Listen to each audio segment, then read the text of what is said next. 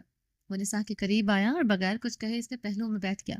نساء نے سہم کر نظریں اٹھائی، اس کی آنکھوں میں سوال تھا۔ جیکب نے کوئی جواب نہیں دیا، بس اسے دیکھتا رہا۔ اس کی نظروں میں ماضی کے سائے ناچ رہے تھے، اپنے باپ کی ناکامی، نساء کے باپ کی بڑھتی ہوئی شہرت، ولیم سے ملی تذلیل اور نینسی کا چہرہ جس سے شادی نہ کرنے کی خاطر موت کو گلے لگا گئی۔ ان تمام تلخ حقیقتوں کا زہر اس کی رگوں میں دوڑ رہا تھا، اور پھر بغیر کسی وارننگ کے اس کا ہاتھ اٹھا اور پوری قوت سے نساء کے گال پر پڑا۔ تھپڑ کی آواز کمرے میں سناٹے میں گونجی۔ نساء کی چیخ حلق میں دب گئی، وہ لڑکھڑا کر بستر پر گری۔ اس کا گال سرخ ہو گیا، آنکھوں سے بے اختیار آنسو بہنے لگے۔ جیکب، اس نے گال پر ہاتھ رکھتے بے یقینی سے دیکھا۔ وہ اس کے لیے قطعی تیار نہیں تھی۔ جیکب کی آواز گونجی، سرد اور پتھریلی، یہ کوئی شادی نہیں ہے۔ اس کے لہجے میں اتنی نفرت تھی کہ جیسے ہر لفظ نساء پر ایک پتھر بن کر گر رہا ہو۔ یہ صرف بدلہ ہے، تمہارے باپ اور ان بھائیوں سے بدلہ جنہوں نے ہمیں پیچھے دھکیلا۔ وہ اس کے لفظوں پر حیران ہوئی۔ مسٹر البرٹ اکثر اسٹار لائٹ پروڈکشن ہاؤس کو پروڈیوسر ہوتے تھے۔ مسٹر جوزف نے جیکب کو لانچ کیا تھا، اسے چمکتا ہوا ستارہ بنایا تھا۔ پھر یہ سب کیوں؟ اس کے بعد جو کچھ ہوا وہ کسی جسمانی تشدد سے کہیں زیادہ روح کی پامالی تھی۔ جیکب نے نساء کو بازو سے پکڑ کر اس پر چیخا چلایا۔ اس نے اسے دھکے دیے، اس کے ساتھ بدسلوکی کی، اس نے جسمانی طور پر اسے تکلیف دی، لیکن اس کے الفاظ، اس کی حقارت بھری نظریں، اس کا رویہ اس کے زخموں کو مزید گہرا کر رہے تھے۔ وہ اس پر الزام لگا رہا تھا، اس کی معصومیت کا مذاق اڑا رہا تھا، وہ اس کے وجود کی نفی کر رہا تھا۔ نساء روتی رہی، منتیں کرتی رہی، لیکن جیکب پر کوئی اثر نہیں پڑا۔ وہ انتقام کی آگ میں جل رہا تھا اور نساء اس آگ کا پہلا ایندھن تھی۔ اس نے اس کے جسم پر تشدد کے نشانات چھوڑے، لیکن سب سے بڑھ کر اس کی روح کو تار تار کر دیا۔ اس رات محبت، امید اور معصومیت اس کمرے میں دم توڑ گئی تھی۔ اگلی صبح جب سورج کی پہلی کرنیں کمرے میں داخل ہوئیں تو سجاوٹ بے معنی لگ رہی تھی۔ جیکب جا چکا تھا، نساء بستر پر اونھے منہ پڑی تھی۔ جب وہ اٹھی اور باتھ روم میں جا کر آئینے میں خود کو دیکھا تو ایک لمحے کے لیے پہچان نہ سکی۔ سوجی ہوئی آنکھیں، ہونٹوں کے کونے پر زخم، گال پر گہرا نیل کا نشان، بکھرے بال اور چہرے پر موت جیسی زردی۔ وہ اپنی حالت دیکھ کر دوبارہ پھوٹ پھوٹ کر رو پڑی تھی۔ ڈیڈ، نینی، جارج، ولیم، اس کی گھٹی گھٹی سسکیاں باتھ روم میں گونج رہی تھی۔ وہ منہ پر ہاتھ رکھے رو رہی تھی۔ اس طرح بے مول ایڈنبرا کے مشہور پروڈیوسر اور نامور شخصیت مسٹر جوزف کی شہزادیوں جیسی اپنی بے قدری پر گھٹ گھٹ کر رو رہی تھی۔ اس کے جسم پر تو جیکب کے تشدد کے داغ صاف نمایاں تھے، ہر کوئی دیکھ سکتا تھا، لیکن اس کی روح پر جو زخم لگے تھے، جو نشانات جیکب نے اس کے اندر چھوڑے تھے، اس کی معصومیت جو قتل ہوئی تھی، اس کا اعتماد جو پاش ہوا تھا، وہ کوئی نہیں دیکھ سکتا تھا۔ وہ نشانات اس کے دل کی گہرائیوں میں چھپ گئے تھے، جو شاید ساری عمر بھرنے والے نہیں تھے۔ وہ زندہ تھی، سانس لے رہی تھی، لیکن اس کی روح اس کمرے میں اس بدلے کی رات مر چکی تھی۔ Star light studio film set. Star light studio کا پروڈکشن ہاؤس اس وقت مکمل خاموشی اور گہری سنسناہٹ میں ڈوبا ہوا تھا۔ تیز روشنیوں کا جھرمٹ ہیروئن جینی رابرٹ پر مرکوز تھا، جو فرش پر بکھری پڑی تھی۔ اس کے سامنے ایک بے جان جسم پڑا تھا جو یقیناً فلم کا ایک حصہ تھا، لیکن اس وقت وہ محض ایک پراپ نہیں لگ رہا تھا۔ کیمرے وزنی اور خاموش بتوں کی طرح اپنی جگہوں پر جمے تھے۔ عملے کے افراد اپنی سانسیں روکے کھڑے تھے، سب کی نظریں جینی پر تھی۔ جینی آنسوؤں کے سیلاب میں ڈوبی ہوئی تھی۔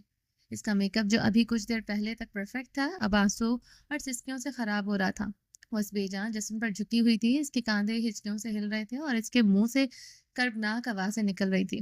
سین یہ تھا کہ کردار اپنی محبت کو دھوکہ دینے کے بعد اب اس کی موت پر پچھتاوے کے آنسو بہا رہا ہے۔ اس کی مخبری کی وجہ سے اس کی محبت کو جان سے ہاتھ دھونا پڑا تھا۔ یہ ایک انتہائی جذباتی اور مشکل سین تھا، لیکن جو لوگ جینی کو جانتے تھے، خاص طور پر ڈائریکٹر جارج، وہ جانتا تھا کہ یہ صرف اداکاری نہیں تھی، جینی کے آنسو حقیقی تھے، اس کا پچھتاوا سچا تھا۔ یہ سین جو اس کی فلمی کہانی کا حصہ تھا، اس کی اپنی خوفناک حقیقت کا آئینہ تھا۔ کیمرے کے پیچھے مانیٹر پر نظریں جمائے جارج کھڑا تھا۔ اس کے چہرے پر کوئی تاثر نہیں تھا، لیکن اس کی آنکھوں میں ایک گہرا درد چھپا تھا۔ وہ جینی کو روتے ہوئے دیکھ رہا تھا، اس کے کرب کو محسوس کر رہا تھا اور اس کے اندر سب کچھ ٹوٹ پھوٹ رہا تھا۔ ہر سسکی، ہر آنسو اسے ماضی کے اس لمحے میں واپس لے جا رہا تھا جب جینی نے ولیم کے اعتماد کو پامال کیا تھا۔ ولیم نے جینی پر آنکھیں بند کر کے بھروسہ کیا اور آج ایک تہہ خانے کی تاریکی میں قید تھا، اور یہ سب جینی کی مخبری کی وجہ سے ہوا تھا۔ جارج کے لیے یہ سین دیکھنا جان لیوا تھا۔ وہ دیکھ رہا تھا کہ جس عورت کو وہ پسند کرتا تھا اور جس کی محبت نہ ملنے پر اس نے یہ سب کیا تھا، آج وہ اسکرین پر اسی عمل کا پچھتاوا کر رہی ہے، کیونکہ محبت تو اسے بھی نہیں ملی۔ ہاں، البتہ اعتماد کا ایک رشتہ تھا جو جا چکا تھا۔ وہ جانتا تھا کہ جینی کا درد حقیقی ہے، لیکن اس درد کے مقابلے میں کچھ نہیں تھا جو ولیم سہ رہا تھا، یا وہ درد جو جارج کے دل میں تھا۔ وہ اسے ہدایت دے رہا تھا، اس سے پرفارمنس نکلوا رہا تھا، لیکن ہر طرف اس کے گلے میں پھنس رہا تھا، ہر لفظ اس کے گلے میں پھنس رہا تھا۔ جارج کا دماغ ایک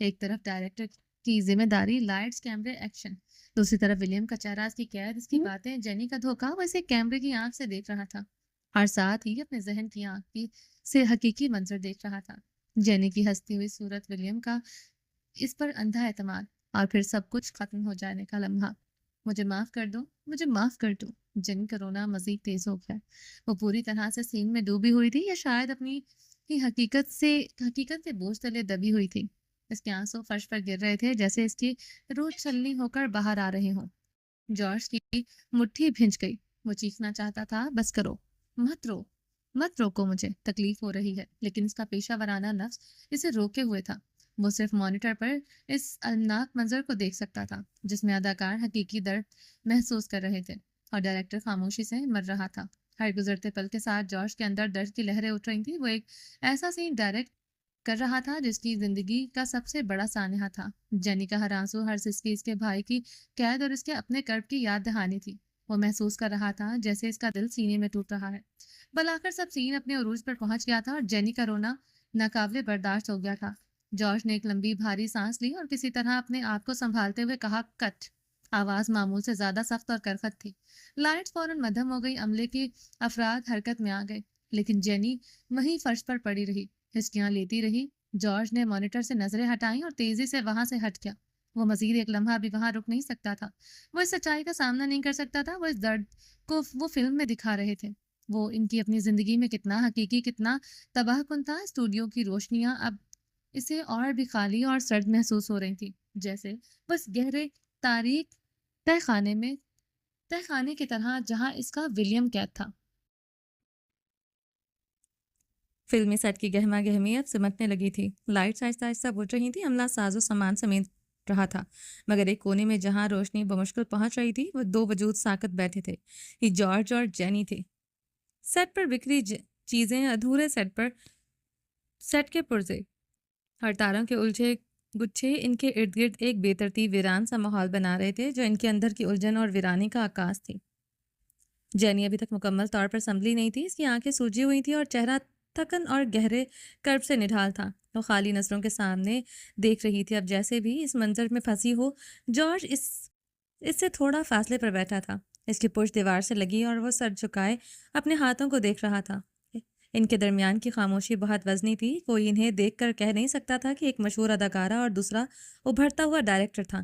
بلاخر جارج نے سر اٹھایا۔ اس کی آواز دھیمی تھی، مگر اس میں چھپا درد اور الزام واضح تھا۔ تمہارے پاس ولیم کا شادی کا سرٹیفکیٹ ہے نا؟ جینی چونکی۔ اس نے سست روی سے جارج کی طرف دیکھا۔ اس کی آنکھوں میں سوال تھا۔ جارج نے اپنی بات جاری رکھی، اب اس کا لہجہ تھوڑا تلخ تھا۔ جو تم نے ڈیڈ سے چھپایا، بتایا نہیں؟ اس نے سانس لی اور اس کی آواز میں الجھن گھل گئی۔ تم ابھی بھی اس کے لیے رو رہی تھی۔ اس نے تمہیں دھتکارا، پھر بھی تم نے اس کی شادی کو چھپانے میں مدد کی۔ کیوں جینی؟ کیوں کیا تم نے ایسا؟ جینی نے نظریں جھکا لی۔ اس نے اپنے ٹوٹے لبوں پر زبان پھیری، جیسے الفاظ تلاش کر رہی ہو۔ جب وہ بولی تو اس کی آواز کمزور تھی، مگر اس میں ایک عزم تھا۔ ولیم بے قصور ہے۔ میں اس کے لیے نہیں، خود پر رو رہی تھی۔ اس نے جارج کی آنکھوں میں دیکھا، وہ اب اس کی آواز میں ایک تلخ سچائی تھی۔ میں جانتی ہوں تم مجھے پسند کرتے ہو جارج، میں یہ بھی جانتی ہوں کہ وہ جہاں بھی ہے، اسے وہاں بھیجنے میں تمہارا ہاتھ ہے۔ ایک لمحے کا توقف آیا، لیکن ولیم مجھ سے محبت نہیں کرتا، اسے اپنی بیوی عزیز ہے۔ جارج یوں ہی خاموش بیٹھا رہا، جیسے لب سل گئے ہوں۔ 2 ماہ ہو گئے تھے نساء کی شادی کو، اور اب وہ بمشکل دوبارہ ملنے آئی تھی۔ جیکب اسے آنے نہیں دیتا تھا۔ یوں تو نساء نے کچھ نہیں بتایا تھا، پر وہ مکمل طور پر بدل گئی تھی۔ جوزف پیلس گہری خاموشی اور اندھیرے میں ڈوب گیا تھا، اور اس خاموشی میں جارج کا دل بھی جینی کا لہجہ مزید دھیما ہو گیا تھا۔ اس نے مجھے ایک راز دیا تھا، اس کی شادی کا راز، جو مجھے کسی کو نہیں بتانا چاہیے تھا۔ اس کی آنکھوں میں ایک بار پھر آنسو ابھر آئے۔ میں نے وہ راز افشاں کیا، میں نے اس کی مخبری کی اور اسے کھو دیا، ہمیشہ کے لیے، اس کے اعتماد کو بھی۔ اس نے اپنا چہرہ ہاتھوں میں چھپا لیا، ایک دبی ہوئی سسکی اس کے وجود سے نکلی، وہ ضمیر کا بوجھ اٹھا اٹھا کر تھک گئی تھی۔ مسز جوزف سے بدلہ لینے کی آگ وہ خود جھلس رہی تھی۔ پھر اس نے دوبارہ جارج کی طرف دیکھا، اس کی آنکھوں میں درد تھا، پچھتاوا تھا، لیکن ایک عجیب سی ضد بھی تھی۔ مگر پتہ نہیں کیوں میں آج بھی اس کی امانت کی حفاظت کر رہی ہوں۔ اس نے آہ بھری، وہ مجھے عزیز ہے، کیونکہ وہ خالص دل کا انسان ہے، اس دنیا کی گندگی سے اسے چھو نہیں سکی۔ جینی نے سیدھی جارج کی آنکھوں میں دیکھتے ہوئے آخری حربہ استعمال کیا۔ اس کی آواز میں درد، التجا اور مایوسی تھی، لیکن وہ نہیں جانتی تھی اس دنیا کی گندگی نے اسے داغ داغ کر دیا تھا۔ وہ ہم سب کے ساتھ مخلص تھا، اور تمہارے لیے مخلص تھا، نساء کے لیے، میرے لیے، سب کے لیے۔ وہ سب کے لیے سٹینڈ لیتا تھا، اور مجھے دکھ ہے ہم میں سے کوئی بھی اس کا ساتھ نہیں دے پایا۔ ہم کس قدر بزدل نکلے جارج، ہم بزدل نکلے۔ اس کے الفاظ جارج کو جھنجھوڑ رہے تھے۔ ولیم بے قصور ہے جارج، وہ جان جہاں بھی ہے، اسے وہاں سے رہائی صرف تم دلا سکتے ہو۔ اس نے ایک لمحہ ہچکچایا، پھر تمام بندھن توڑ کر بولی، تم چاہتے ہو میں تم سے شادی کروں؟ اس کے ہونٹ پر ایک کربناک مسکراہٹ آئی۔ میں تم سے شادی کر لوں گی تم سے شادی، بس اسے جانے دو، ولیم کو رہا کر دو۔ جینی کے یہ الفاظ اس کونے کی خاموشی میں بم کی طرح پھٹے۔ جارج کا سر جھکائے بیٹھا تھا، اس کا سر فوراً اٹھا۔ اس کی آنکھیں حیرت، صدمے اور ایک ناقابل یقین کرب سے پھیل گئیں۔ اس کے چہرے کا رنگ اڑ گیا، وہ جینی کو دیکھتا رہا جیسے اسے یقین نہ آ رہا ہو۔ اس کی زبان گنگ ہو گئی، وہ بولنا چاہتا تھا، چیخنا چاہتا تھا، مگر کوئی آواز نہیں نکلی۔ جینی کی پیشکش، اس کی مایوسی، اس کا ولیم کے لیے یہ آخری اقدام، اس سب نے جارج کے اندر گہرے بھنور پیدا کر دیے تھے، اور وہ ان میں ڈوبتا چلا گیا تھا۔ وہ اپنی جگہ پر پتھر کا بن گیا تھا، مکمل طور پر گنگ۔ اس کونے کی تاریخ ان دونوں کے اندر کے دکھ اور خاموشی کو مزید گہرا کر رہی تھی۔ ایڈنبرا کی پتھریلی گلیوں میں واقع نیل کا خوبصورت کیفے ایک گرم اور روشن پناہ گاہ تھا، جس کے شیشوں پر باہر برسنے والی ہلکی پھوار موتیوں کی طرح ٹہر رہی تھی۔ اندر مختلف طرح کے چہرے کو کوئی کتاب پڑھ رہا تھا، تو کوئی آہستہ آواز میں گپ شپ کر رہا تھا۔ کافی کی مہک اور پس منظر میں بجتی مدھم موسیقی ایک عجیب سی پرسکون فضا بکھیر رہی تھی، مگر یہ سکون نیل کے اندر نہیں اتر رہا تھا۔ باہر جو بارش تھی وہ اس کے اندر بھی تھی، اس کے دل کے ویران گوشوں میں برس رہی تھی۔ 8 طویل مہینے بیت گئے تھے جب اس کا واحد دوست یوں اچانک غائب ہو گیا، اور نیل جانتا تھا، وہ اچھی طرح جانتا تھا کہ اس کی اطلاع ایک مخبری ہے، اس کی گمشدگی کی وجہ بنی ہے۔ مخبری ہی اس کی گمشدگی کی وجہ بنی تھی۔ ایک لمحے کا فیصلہ جس کا نتیجہ اتنا بھیانک ہوگا اس نے کبھی سوچا بھی نہیں تھا۔ ولیم کہاں گیا، زندہ ہے یا کچھ پتہ نہیں تھا۔ زمین سے نگل گئی تھی، آسمان سے اڑا لے گیا تھا، کوئی نشان نہیں ملا تھا۔ پولیس آ گئی، چھان بین ہوئی، مگر کچھ نہ ملا۔ آفیسر پال مہینوں سے اپنے طور پر اس کیس پر لگا تھا، ثبوت کی تلاش میں سرگرداں، مگر خالی ہاتھ۔ آج بھی آفیسر پال کے سامنے بیٹھا تھا، بھاپ اڑتی کافی کے کپ کے ساتھ ولیم کے بارے میں پوچھ گچھ کر رہا تھا۔ وہی پرانے سوالات، وہی پرانا درد جو ہر سوال کے ساتھ تازہ ہو جاتا تھا۔ نیل نے گہرے سانس لی، جیسے اندر کی ساری بارش آنکھوں سے بہا دینا چاہتا ہو۔ اس کی آواز میں نمی تھی، ایک بوجھ تھا۔ اس نے نظریں شیشے پر جمائی جہاں بارش کا ایک قطرہ آہستہ آہستہ نیچے لڑک رہا تھا۔ کیفے کا شور مدھم پڑ گیا، یا شاید اس کے اپنے خیالات اتنے اونچے ہو گئے تھے کہ باہر کی آوازیں سنائی نہیں دے رہی تھیں۔ پال، اس نے کہا، آواز رند گئی تھی۔ کاش میں وہ سب کچھ نہ کیا ہوتا۔ اس نے اپنی بات دہرائی، اب کی بار اور بھی شدت سے۔ اس کے اندر کا پچھتاوا وہ سارا باہر امڑ آیا تھا۔ کاش میں نے ولیم کی مخبری نہ کی ہوتی، خدا کی قسم، اگر مجھے پتا ہوتا کہ نتیجہ یہ نکلے گا۔ اس کی آواز ٹوٹ گئی، اگلے الفاظ بمشکل سنائی تھی۔ وہ آج یہاں ہوتا، ہمارے ساتھ۔ بارش کی پھوار تیز ہو گئی تھی، اور کیفے کے اندر نیل کی آنکھوں میں بھی ایک بارش امڑ آئی تھی۔ اس کے اکلوتے دوست کی یاد اور اپنی غلطی کا بوجھ اسے اندر ہی اندر کھوکھلا کر رہا تھا۔ پال نے اسے دلاسا دیا، وہ خود جوزف پیلس کا دسا ہوا لگ رہا تھا۔ وہ نہ دل پھینک تھا، نہ کمزور، پھر بھی نساء کی معصومیت نے اسے گرویدہ کر لیا تھا۔ وہ پھر اس کی اچانک شادی اس کی لو سٹوری شروع ہونے سے پہلے ہی ختم ہو چکی تھی۔ باہر بارش برستی رہی اور اندر ان دونوں کے دل برستے رہے۔ جوزف پیلس کا تہہ خانہ نم اور سرد تھا۔ پتھر کی دیواریں خاموش تھی اور ہوا میں باسی پن اور بند جگہ کی بورچی بسی تھی۔ باہر کی دنیا سے کٹا ہوا یہاں وقت ساکت محسوس ہوتا تھا۔ اس تاریکی اور اکیلے پن میں ولیم کو قید ہوئے آج 11 ماہ مکمل ہو چکے تھے۔ 6 ماہ ایک زندہ جہنم سے کم نہ تھے۔ پہلے 6 ماہ ایک زندہ جہنم سے کم نہ تھے۔ ہر دن تشدد، جسمانی تکلیف اور ذہنی اذیت کا نیا باب کھولتا۔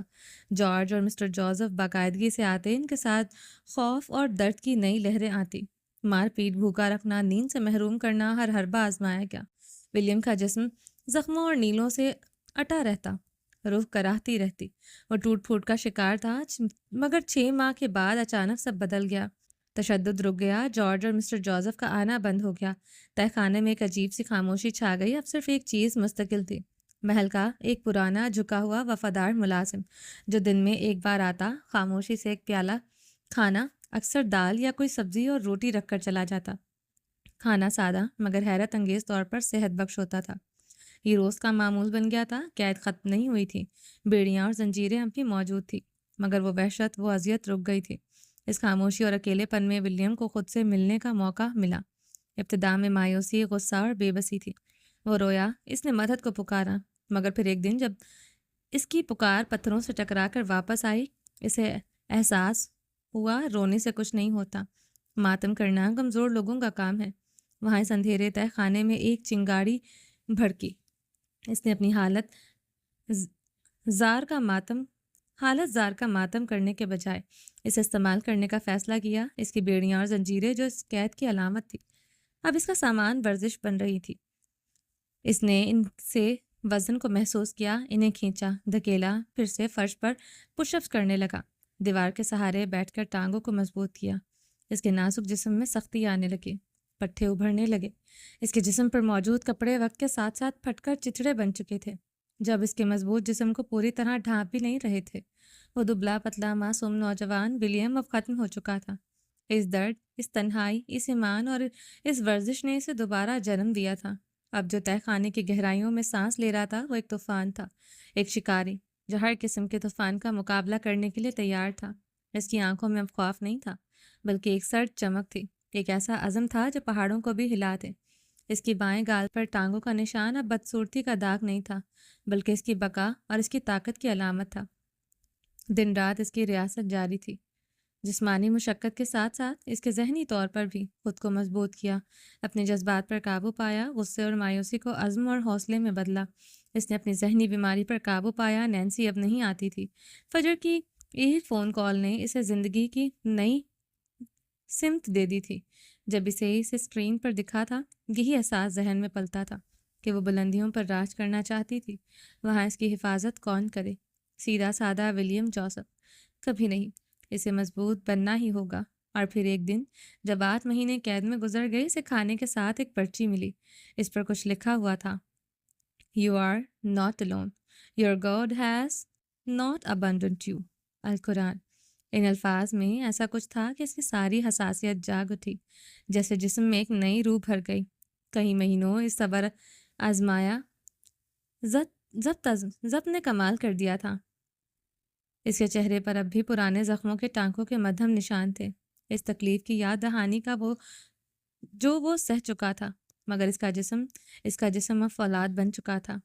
ہر پٹھا تنا ہوا، مضبوط اور چٹان کی طرح سخت، کمر سیدھی، کندھے چوڑے، اور وہ چلتا ہو تو ایک پوشیدہ طاقت کا احساس ہوتا۔ اس نے اپنی قید کو اپنی سب سے بڑی طاقت بنا لیا تھا۔ جوزف پیلس کا تہہ خانہ اب صرف اس کی جیل نہیں تھا، یہ اس کی تربیت گاہ بن گیا تھا۔ وہ باہر جانے کے لیے تیار ہو رہا تھا، پہلے سے کہیں زیادہ طاقتور، پہلے سے کہیں زیادہ عزم لیے ہوئے، ایک ایسے شخص کے روپ میں جس نے تاریکی کو اپنا ہتھیار بنا لیا تھا۔ وہ اب سیدھا سادہ ولیم نہیں تھا، وہ اب ولی تھا، وہ ولی جو لڑتا نہیں، تباہ کرتا تھا۔ شان سے کھڑا جوزف پیلس اب خاموشی کی آماج کا بنا ہوا تھا۔ نساء کے جانے کے بعد یہ پیلس ویران ہو چکا تھا۔ یہاں کی خاموشی دستی تھی، البتہ آج کچھ چہل پہل نظر آ رہی تھی، کیونکہ مسٹر جوزف اور جارج شوٹنگ سے لوٹ آئے تھے۔ مسٹر جوزف تو آتے جاتے رہتے تھے، لیکن جارج کافی مہینوں بعد لوٹا تھا۔ اس کی فلم مکمل ہو چکی تھی اور یہ کوئی معمولی بات نہیں تھی۔ وہ اس وقت پیلس میں نہیں تھا، البتہ مسٹر جوزف اپنے مطالعہ کے کمرے میں بیٹھے تھے، جو مہنگی لکڑی کے فرنیچر، نایاب کتابوں اور جدید جدید ترین ٹیکنالوجی سے سجا ہوا تھا۔ وہ سگار سلگا رہے تھے، ان کا چہرہ بے تاثر تھا۔ اسی اثناء میں دروازے پر دستک ہوئی۔ مسٹر جوزف نے اجازت دی، نینی اندر داخل ہوئی۔ انہیں دیکھ کر مسٹر جوزف حیران ہوئے۔ وہ سیڑھیاں چڑھ کر آئی تھیں، اس کا سگار ایش ٹرے میں پھینکا اور اٹھ کر انہیں اپنے ساتھ بٹھایا۔ وہ ہانپ رہی تھی، ان کے بال سفید ہو چکے تھے، چہرے پر وقت کی گہری لکیریں تھیں، لیکن آنکھوں میں ایسی چمک تھی جو برسوں کے تجربے اور چھپے ہوئے دکھوں کا پتہ دیتی تھی۔ انہوں نے جوزف پیلس کے مکینوں کو خود دکھلایا تھا۔ اس کی پرورش میں ان کا خون پسینہ شامل تھا۔ وہ جوزف خاندان ان کا حصہ سمجھتی تھی، لیکن کچھ ایسے راز تھے جو صرف ان کے دل میں دفن تھے۔ انہیں باضابط طور پر نہیں بتایا گیا تھا کہ ولیم کو کہاں رکھا گیا ہے۔ صرف اتنا معلوم تھا کہ اس کا کہیں علاج چل رہا ہے، مگر ایک ماں کی آنکھیں اپنے پالے ہوئے بچے کا درد پہچان لیتی ہیں۔ انہیں پہل شک تھا اور پھر یقین ہو گیا۔ سب خیریت ہے؟ مسٹر جوزف نے رسمی لہجے میں پوچھا۔ نینی نے گہری سانس لی۔ ان کی آواز دھیمی تھی، مگر اس میں ایک ایسی مضبوطی تھی جو مسٹر جوزف نے پہلے کبھی محسوس نہیں کی تھی۔ میں جانتی ہوں جوزف۔ مسٹر جوزف کے ماتھے پر بل پڑے۔ کیا جانتی ہیں؟ میں جانتی ہوں کہ ولیم کہاں ہے۔ نینی نے نظریں مسٹر جوزف کی آنکھوں میں گاڑ دی۔ وہ نیچے تہہ خانے میں ہے۔ مسٹر جوزف کا چہرہ سپاٹ ہو گیا۔ اس کی بات پر حیران تھے کہ انہیں کیسے پتہ چلا۔ آپ نے ایسا کیوں کیا جوزف؟ وہ نم آنکھوں سے انہیں دیکھتے بولی۔ یہ میرا خاندانی معاملہ ہے نینی، آپ اس سب میں مت پڑے۔ وہ اٹھ کھڑے ہوئے، دونوں ہاتھ پیچھے باندھ کر گلاس ونڈو میں جا کھڑے ہوئے۔ خاندانی معاملہ؟ نینی کی آواز میں درد اور تلخی گھل گئی۔ یہ اس بچے کی زندگی کا معاملہ ہے جسے میں نے اپنی گود میں پالا ہے۔ ان کی آنکھوں میں آنسو جھلملانے لگے۔ میں جانتی ہوں اس پر کیا بیت رہی ہے، تشدد، اکیلا پن، تاریکی۔ اس نے گناہ کیا ہے، اسے اس کی سزا مل کر رہے گی تاکہ وہ سیدھے راستے پر آئے، واپس آ جائے۔ ان کے لہجے میں ذرا بھی لچک نہیں تھی۔ نینی نے سر ڈفی میں ہلایا۔ سزا؟ یہ سیدھا راستہ ہے؟ ان کی آواز کانپ اٹھی۔ میں یہ سب دیکھ کر مزید خاموش نہیں رہ سکتی مسٹر جوزف، مجھے کچھ یاد آ گیا، بہت پرانا، بہت تکلیف دہ۔ مسٹر جوزف نے رخ موڑ کر انہیں دیکھا، غور سے دیکھا۔ نینی عام طور پر اپنی ذات کے بارے میں بات نہیں کرتی تھی۔ ان کی زندگی جوزف پیلس کے گرد گھومتی پھرتی تھی۔ پھر آج وہ کون سا راز افشاں کرنے والی تھی؟ میں 17 سال کی تھی۔ نینی نے نظریں دور خلا میں جما لیں۔ ان کی آواز میں ایک بازگشت تھی، جیسے وہ ماضی کی گہرائیوں سے بول رہی ہوں۔ لکڑی کے اعصاب پر ان کے دونوں ہاتھ جمے تھے۔ میرا بھی ایک خواب تھا، ایک راستہ جو مجھے سچ لگا۔ میں نے اسلام قبول کر لیا تھا۔ مسٹر جوزف کو جیسے کرنٹ لگا، ان کے منہ سے بے اختیار پھسلا۔ یہ کیا کہہ رہی ہیں آپ؟ نینی نے سسکی دبا کر بات جاری رکھی۔ ان کے چہرے پر زخمی سی مسکراہٹ تھی۔ ایک شخص کی روشنی سے محبت ہو گئی تھی۔ پھر اس نے مجھے روشنی میں منبع سے ملوایا۔ میں نے اپنا نام فاطمہ رکھا، ایک ایسی شناخت جو میں نے خود چنی تھی، جو میرے دل نے قبول کی تھی۔ لیکن میرے گھر والے، ان کے لیے یہ خاندان کی بے عزتی تھی۔ انہوں نے مجھے قید کر دیا، بالکل اسی طرح جیسے آپ نے ولیم کو کیا ہے۔ ان کی آواز بھاری ہو گئی۔ انہوں نے مجھے مارا، جسمانی تشدد، ذہنی اذیت۔ وہ چاہتے تھے کہ میں انکار کر دوں، اپنے ایمان سے پھر جاؤں۔ ان کی آنکھوں سے آنسو بہنے لگے۔ میں کمزور پڑ گئی، میں برداشت نہیں کر سکی۔ مسٹر جوزف، وہ درد، وہ تنہائی، میں نے ہار مان لی۔ میں نے کہہ دیا کہ میں نے چھوڑ دیا اسلام۔ میں نے فاطمہ کو مار دیا۔ میں اپنی اس شناخت کو دفن کر دیا جو مجھے سب سے پیاری تھی۔ کمرے میں مکمل خاموشی چھا گئی۔ مسٹر جوزف سکتے میں بیٹھے تھے۔ انہیں اندازہ بھی نہیں تھا کہ ان کے گھر میں اتنے سالوں سے رہنے والی آیا کے سینے میں یہ راز دفن ہے۔ یہ انکشاف چونکا دینے والا تھا۔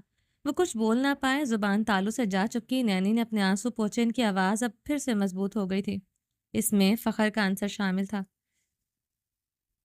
میں نے اپنے خاندان کے لیے، ان کی عزت کے لیے اپنی پہچان ختم کر دی۔ میں نے اپنا ایمان بیچ دیا۔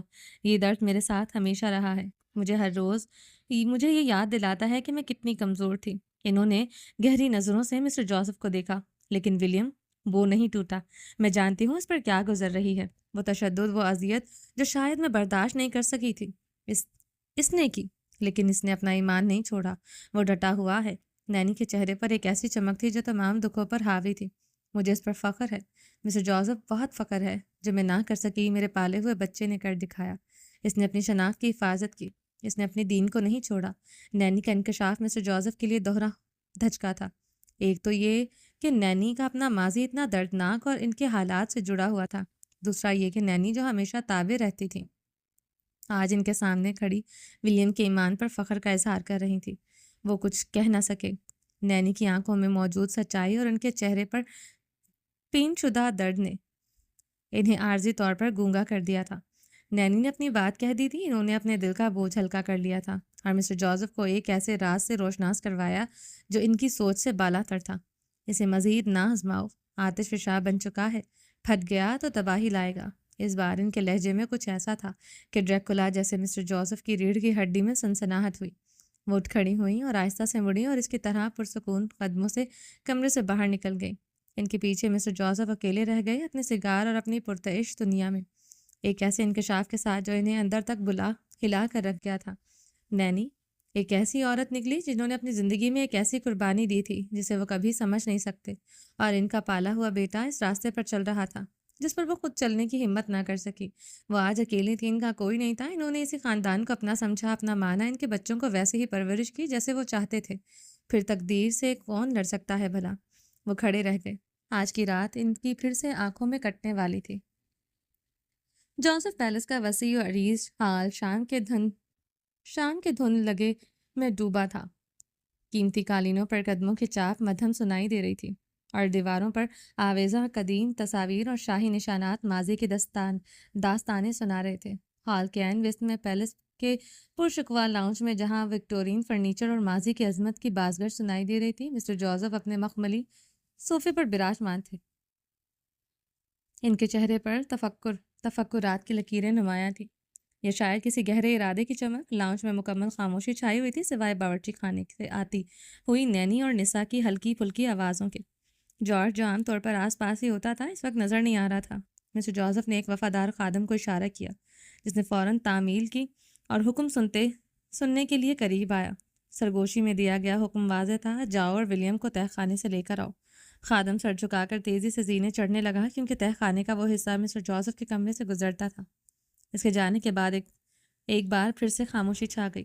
مسٹر جوزف کو اپنی دھڑکن کی آواز صاف سنائی دے رہی تھی لیکن وہ سرد تاثرات لیے بیٹھے رہے۔ 10 منٹ بعد قدموں کی چاپ سنائی دی تہہ خانے کے اندھیروں سے نکل کر۔ 2 ہیولے زینوں پر نمودار ہوئے، ایک خادم تھا اور دوسرا ولیم۔ ایک بہت طویل سال کے بعد ولیم کی آنکھوں نے دن کی روشنی دیکھی تھی۔ پیلس کے اندر کی مدھم روشنی بھی اس کے لیے بہت تیز تھی۔ اس کی آنکھیں چندھیا گئیں، پلکیں تیزی سے چپکنے لگی۔ ایسا لگ رہا تھا جیسے اس کی پتلیوں نے روشنی کو پہچاننے سے انکار کر دیا ہو، لیکن اس جسم میں اب بھی ایک عجیب سی مضبوطی اور وقار باقی تھا۔ اس نے پرانے کپڑے جو اسے کھلے ہوتے تھے اب وہ فٹ نظر آ رہے تھے۔ آنکھوں کی چندھیاہٹ کے باوجود وہ سیدھا کھڑا ہوا، ایک پر اعتدال چال کے ساتھ لاؤنج کی طرف بڑھا۔ ہر قدم کے ساتھ اس کی نظریں ارد گرد کے ماحول کا جائزہ لے رہی تھیں۔ وہی قالین، وہی دیواریں، وہی پینٹنگ جو کبھی اس کا گھر تھی۔ ایک پورے سال کی قید کے بعد اپنے ہی محل کے لاؤنج کو دوبارہ دیکھنا اس کے لیے کسی عجیب خواب سے کم نہ تھا۔ مسٹر جوزف اپنی جگہ سے اٹھے اور ولیم کی طرف دیکھنے لگے۔ ولیم آہستہ آہستہ ان کی جانب بڑھ رہا تھا۔ 1 سال کی قید نے اس کے جسم پر گہرے اثرات مرتکب کیے تھے۔ اس کے کندھوں کی ہڈیاں نمایاں ہو رہی تھی، لیکن اس کے وجود میں ایک نئی سختی اور ارادہ پیدا ہو گیا تھا۔ وہ خنامہ بغیر کسی ہچکچاہٹ کے اپنے باپ کی طرف بڑھ رہا تھا۔ اس کے چہرے پر داڑھی تھی اور بال بے ہنگم کٹے ہوئے تھے۔ پہلی نظر میں اسے پہچاننا کافی مشکل تھا کیونکہ چہرے پر وہ نشان اب اس کی پہچان تھا۔ ابھی وہ مسٹر جوزف کے چند قدم کے فاصلے پر ہی تھا کہ اچانک پیلس کا مرکزی دروازہ کھلا اور جارج اپنے دھیان میں اندر داخل ہوا۔ اس کی نظریں سیدھا ولیم پر پڑیں۔ ایک لمحے کے لیے وہ سکتے میں آیا۔ اس کی آنکھوں میں خوف اور حیرت تیر گئی۔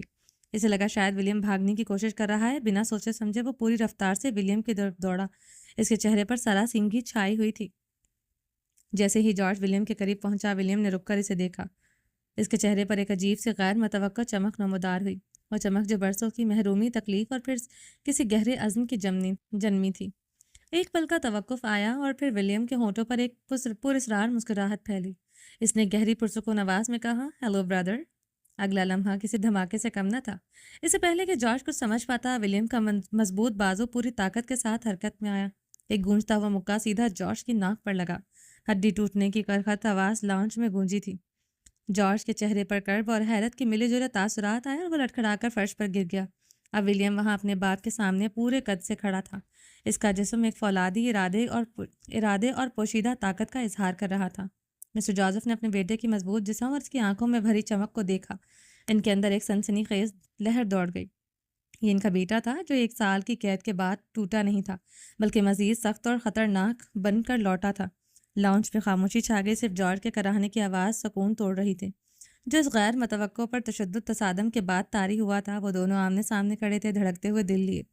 جارج کے کراہنے کی آواز سنائی دے رہی تھی، اوندھے منہ پڑا اس کی ناک سے خون رس کر سرخ دھبا بنا رہا تھا، جس کی ذلت آمیز شکست کا منہ بولتا ثبوت تھا۔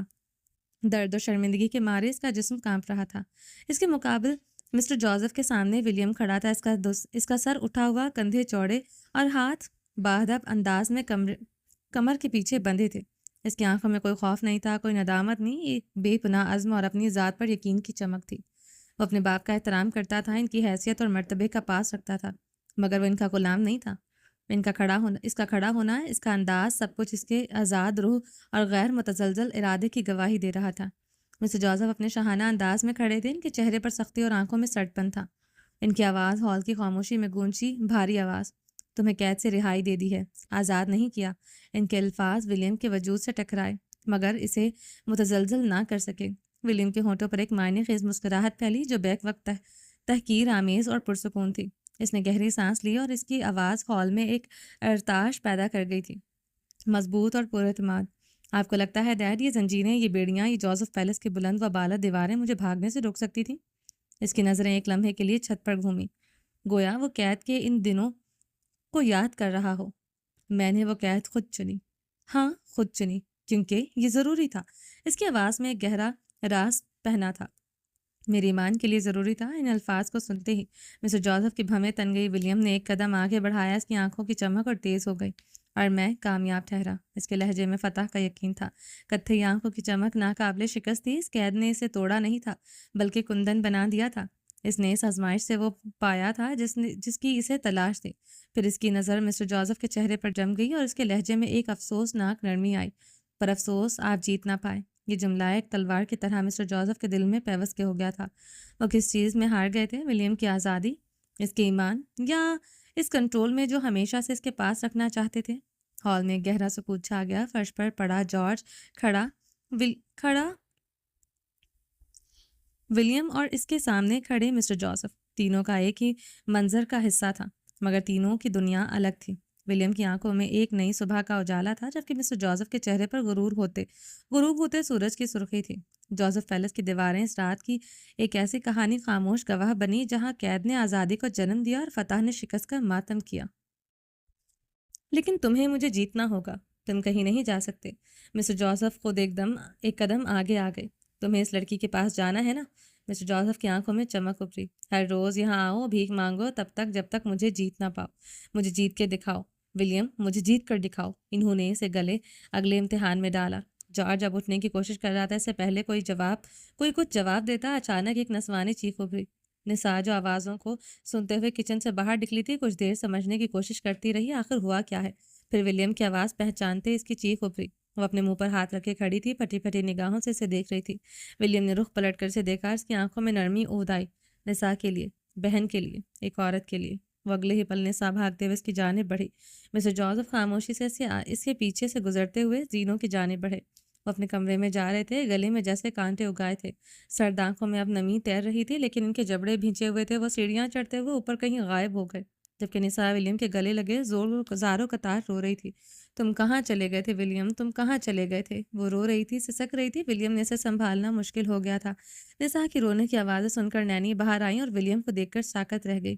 وہ اپنی جگہ جم سی گئی تھی، ان کی آنکھوں میں نمی ابھری۔ وہ منہ بھینچے خود کو رونے سے روک رہی تھی۔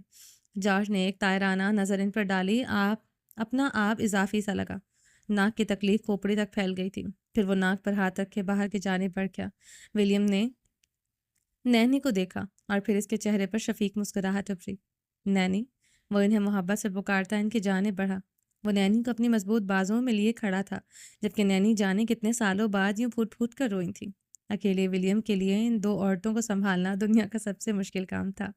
شان سے کھڑا جوزف پیلس جو خشک ہوا تھا، آج یہ منظر دیکھ کر نم آنکھوں سے ہنس دیا تھا۔ آس پاس کہیں بھاگتی نینسی یہ دیکھ کر مسکرا دی۔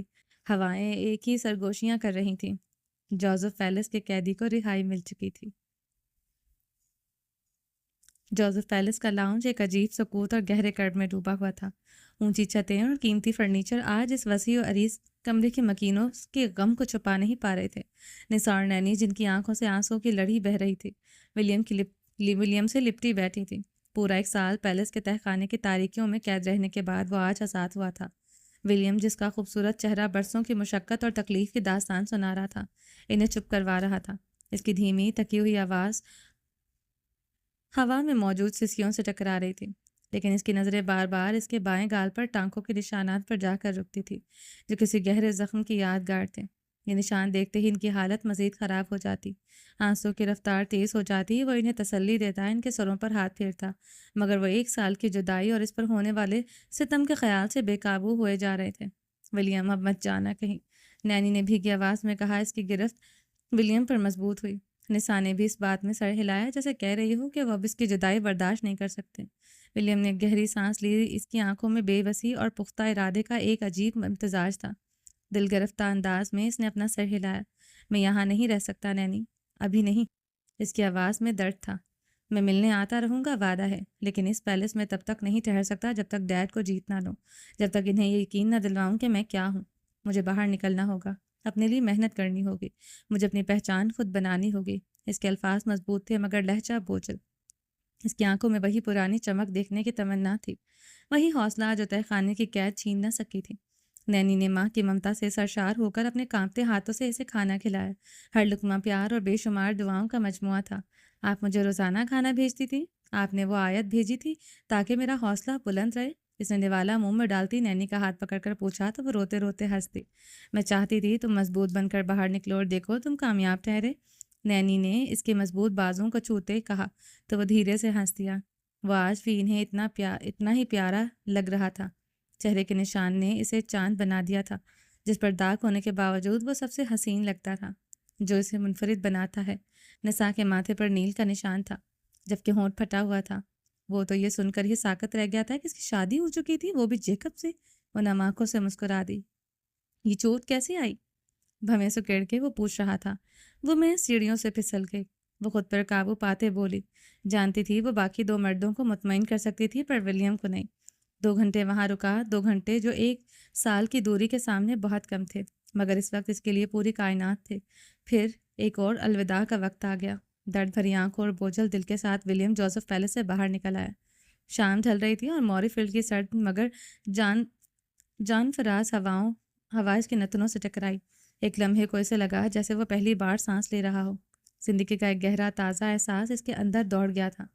وہ چلتا رہا سڑکوں پر، گلیوں میں، جانے کتنے گھنٹے تک۔ اس کی ہر قدم ماضی کی قید سے دوری اور مستقبل کی طرف ایک نیا سفر تھا۔ تھکن حاوی ہونے لگی مگر اس کے قدم رکے نہیں تھے۔ آخر کار وہ ایڈنبرا کے ایک چھوٹے سے مگر گرم جوش کیفے پر پہنچا، نیل کا کیفے، جو سب سے چھوٹا نہیں رہا تھا۔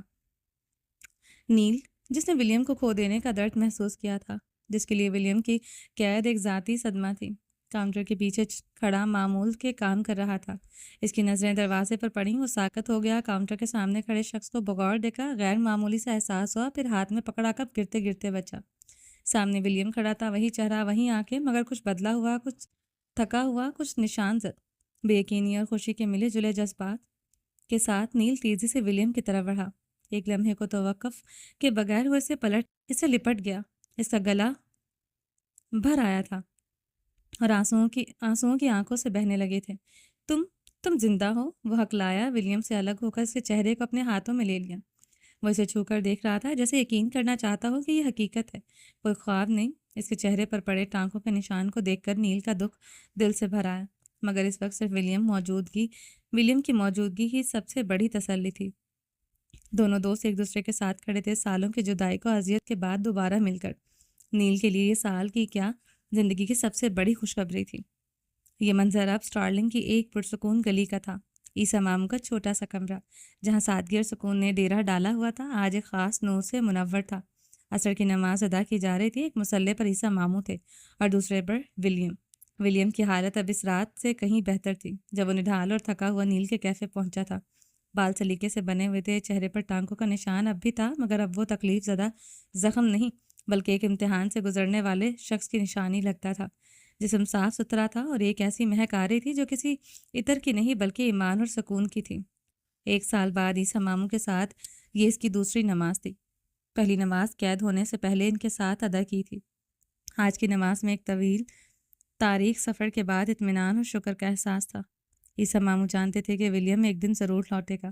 انہیں اس کی روح کی مضبوطی پر یقین تھا۔ سلام پھیرنے کے بعد دونوں مسلوں پر بیٹھے کچھ دیر ذکر کرتے رہے، پھر عیسیٰ ماموں نے مڑ کر ولیم کو دیکھا۔ ان کی آنکھوں میں بے پناہ محبت، فخر اور اطمینان تھا۔ وہ اٹھے اور ولیم کو ایک بار پھر گلے لگا لیا۔ یہ گلے ملنا صرف جسموں کا ملنا نہیں تھا، بلکہ دو روحوں کا روحانی سفر میں ایک دوسرے کو پہچاننا تھا۔ عیسیٰ ماموں نے اسے خود سے الگ کیا، اپنے کانپتے ہاتھوں سے ولیم کے چہرے کو چھوا۔ ان کی آواز جذبات سے بھاری تھی۔ معرفت کا تاج تم نے سجا لیا ہے ولیم، تم سے بڑا شہنشاہ کوئی نہیں۔ دنیا کے تخت عارضی ہوتے ہیں، دلوں پر بادشاہی ابدی ہے۔ ان کی آنکھوں میں نمی تھی۔ ولیم کی آنکھیں بھی نم ہو گئی، اس نے جھک کر عیسیٰ ماموں کے دونوں ہاتھ تھام لیے، وہ ہاتھ جنہوں نے اسے زندگی کی تاریکیوں میں راستہ دکھایا تھا۔ آپ نہ ہوتے عیسیٰ ماموں تو شاید میں یہ راستہ کبھی طے نہیں کر پاتا۔ یہ آپ کی دعا اور رہنمائی ہے جس نے مجھے سنبھالے رکھا ہے۔ اس کی آواز عقیدت اور تشکر سے لرز رہی تھی۔ ان کی گفتگو مختصر تھی، مگر اس میں وہ گہرائی تھی جو وہ برسوں سے تعلق روحانی رشتے پیدا ہوتے ہیں۔ کمرے میں موجود سادگی اور سکون ان کے پاکیزہ رشتے کی گواہی دے رہے تھے۔ اس کا ایمان بدل گیا تھا، پہلے سے مضبوط ہو گیا تھا، پر عیسیٰ ماموں کو اب وہ پہلے والا ولیم لگا، جہاں سنس کر اپنے باپ کی حالت بتا رہا تھا۔ جو انہیں بتا رہا تھا وہ مکہ مار کر جارج کی ناک پھوڑ آیا تھا، اور مزید بتا رہا تھا کہ اسے مسٹر جوزف سے اپنے ڈاکومنٹس حاصل کرنے ہوں گے تاکہ وہ پاکستان جا سکے، اور یہ تبھی ہوگا جب وہ انہیں جیت لے گا، اور اسے یہ جلد از جلد کرنا ہوگا۔ نہ تو وہ خود کو نیک اور مومن سمجھتا تھا، اور نہ اس کے ساتھ والے۔ اگر اس کے اندر سے وہ نرمی نکال دو جو ابھی نظر آ رہی ہے، تو وہ اپنی جسامت اور اپنے چہرے کے نشان سے کسی مافیا ٹیم کا سرگنا گنڈا لگتا، لیکن سچ شکر اس کی وہ نرمی قائم رہی۔ چلیں جی، باقی کا نیکسٹ پارٹ میں کنٹینیو کرتے ہیں۔ اگر آپ کو ایپیسوڈ اچھی لگ رہی ہے تو پلیز لائک کامنٹ میں مجھے لاسٹ میں بتائیں کہ آپ لوگوں کو ایپیسوڈ کیسی لگ رہی ہے۔ میں آپ لوگوں کے لیے سب سے پہلے بیٹھ کے ریکارڈ کر رہی ہوں، اور میری محنت کو تھوڑا سا اپریشیٹ کر دیا کریں۔ آپ لوگوں سے اور کچھ بھی نہیں چاہتی، صرف ایک چھوٹا سا لائک اور کامنٹ چاہتی ہوں، ٹھیک ہے؟ اور چلیں جی، اب خوش ہو جائیں، ولیم ہو گیا آزاد، اور اب نیکسٹ ایپیسوڈ میں دیکھتے ہیں، نیکسٹ پارٹ میں کہ آگے کیا ہوتا ہے، ٹھیک ہے؟ چلیں جی، اپنا ڈھیر سارا خیال رکھیے گا، دعا میں یاد رکھیے گا۔ اللہ حافظ، ملتے ہیں نیکسٹ پارٹ میں۔